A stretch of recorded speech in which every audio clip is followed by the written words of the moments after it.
Áno.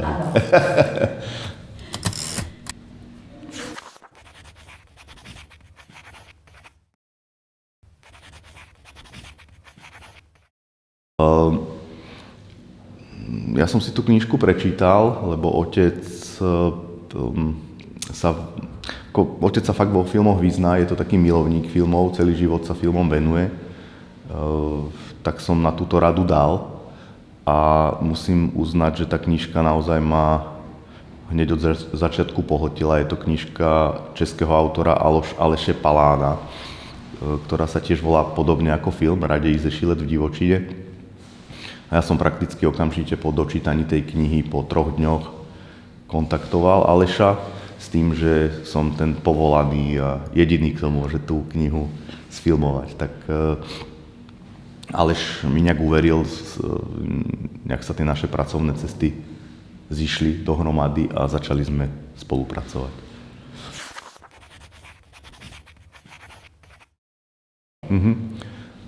Celé to nakrúcanie bolo založené na veľmi intenzívnom vzťahu, dokonca až takom, že ako keby sme pokorili nejaké hranice, akým spôsobom vlastne režírovať dokumentárny film. Oni sa stali prakticky tiež autormi, doslova až režisérmi viacerých situácií. Ten film sa im vžil do vlastných životov, stal sa súčasťou ich života. Mnohé témy akceleroval, ktoré oni sami nejak medzi sebou viedli, ale zostali v rovine takej často nonverbálnej komunikácie. Tak tým, že tie témy som vyťahoval na svetlo sveta, tak sa stávali predmetom ich vzájomnej komunikácie a ako som už naznačil, stali sa naozaj súčasťou ich života. Ten film sa stal súčasťou ich života, takže bolo veľmi dôležité ten vzťah, ten intimný vzťah, na ktorom je to celé založené, vybudovať a musím povedať, že sme sa stali aj my všetci traja ako veľmi veľkými priateľmi.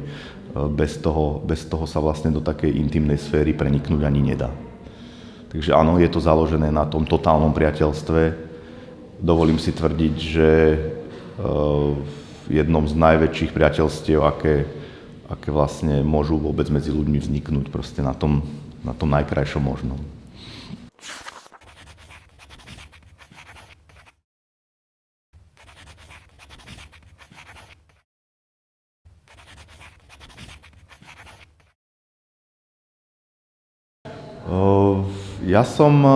Mňa očarila tá magická atmosféra, do ktorej je ten príbeh zasadený, kde prostredie, v ktorom vlastne oni dvaja žijú, bratia, sú to vlastne jednovaječné dvojčatá, obidvaja sa na seba ako decká podobali, už potom tej starobe sa jemne odlišovali, ale stále to boli dvaja rovnakí ľudia, ale s totálne odlišnými názormi a pohľadmi na svet.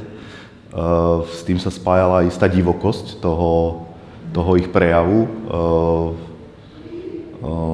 A ako som už povedal, niekde na začiatku ma očaril ten magický priestor. Ja som chcel, aby ten film rovnako kopíroval toto moje nadšenie, aby zostal magický, podobne ako ma tá magickosť vlastne uchvátila na začiatku, ale aj v priebehu vlastne celého toho filmovania sme hľadali motívy, ako vlastne na divákov preniesť to isté, čo sme tam zažili my. Hej.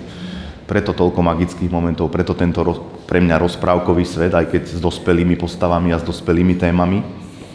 A čo sa týka tej divokosti, je to tvrdý kraj, sú tam domáce zvieratá, je to život, je to pohľad na život, ako by sme sa vrátili možno 50-70 rokov dozadu a vtedy ten život bol tvrdší. K tomu patrí aj iná forma vyjadrovania, iná divokosť, iná spontánnosť, iné vlastne prejavy tých postav. Takže ja som len kopíroval to, čo som tam videl a snažil som sa to vlastne preniesť, to moje uchvátenie, celá tá moja absorpcia tých okamihov, ktoré ma fascinovali. Chcel som, aby to diváci pocítili v takom istom smere, hej, alebo chcel som, aby pocítili to, čo ja.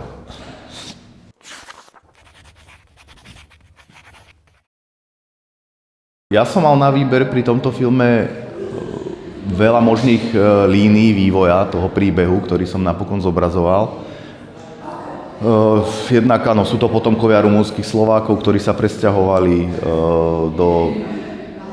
do pohraničných lokalít alebo oblastí, ktoré bolo treba osídliť. Tejto téme som sa ale ja vyhol. Ja som sa koncentroval hlavne na vzťah dvoch postav. Konflikt dvoch postav, zdanlivo rovnakých postav. Vlastne nie zdanlivo, oni tým, že boli dvojčata, tak sú to vlastne dve úplne rovnaké postavy, ale mohlo by sa zdať, že budú mať rovnaké názory, ale ich názory sa totálne odlišovali. Ich pohľad a spôsob života, to, čo pokladali za dôležité, všetko bolo ako keby odlišné, ako keby vlastne neexistovalo skoro nič, čo ich okrem tej podoby spája, ale jedna vec ich spájala a to bola láska vzájomná nejaká sebaúcta, vzájomný rešpekt. Veď boli to práve tieto postavy, ktoré v tejto ponorkovej chorobe alebo v tejto ponorke koexistovali vzájomne 58 rokov na jednom mieste, v jednej chalupe. Vedeli sa pohádať do krvi, doslova, ale vždy si k sebe našli cestu. A tento rozpor medzi krízou vzťahu a tým, že napokon spolu zostanú a majú sa radi, nie sú schopní vlastne jeden od druhého odísť, ma presvedčil, že to je tá téma. Hej. Pripomínalo mi to dokonca tak vzdialene aj to, akým spôsobom je rozdelená súčasná spoločnosť. Hej, na nejaké dva tábory, ktoré sa zdajú byť až neznesiteľne, nedohodnutelné, že nie sú schopní nájsť rovnaký postup skoro v žiadnej veci, nejaký konsenzus. Tak títo dvaja, akokoľvek sa mohlo zdať, že to nedokážu, tak to napokon vždy dokázali prostredníctvom toho, že poviem to jednoducho, tá láska vždy tam zvíťazila medzi nimi vzájomná. Tak prišlo mi to aj z tohto titulu veľmi podstatné rozprávať tento príbeh konfliktu a konfliktu toho vzťahu versus vzájomného porozumenia a lásky.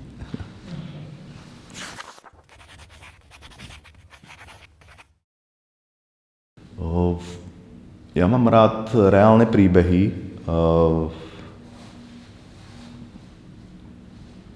a mám rád prekvapivé momenty. Keď možno ten zhluk tých reálnych vecí, ktoré mám rád život, mám rád prekvapenia, hej, a ja mám pocit, že v hranom filme tie prekvapenia absentujú, lebo všetko treba plánovať. Dokumentárny film má výhodu, že je to experiment, v ktorom hľadáte tvár, hľadáte ten výsledok, hľadáte cestu, ako sa dopracovať k nejakému odkazu, pritom sa učíte, pritom pozorujete, pritom absorbujete množstvo vecí. A práve ja najradšej mám to, keď z týchto prekvapivých, kľudne to nazveme v úvodzovkách magických momentov, potom skladám ten samotný film dohromady. Že sú to tie veci, ktoré ma naplňajú, tešia. Sú to tie je to ten medík života. hej, je to tá krajšia strana života. To, čo ma na tom vlastne baví. Ale to ma baví aj mimo filmu. Tak ten dokument, alebo dokumentárny film má práve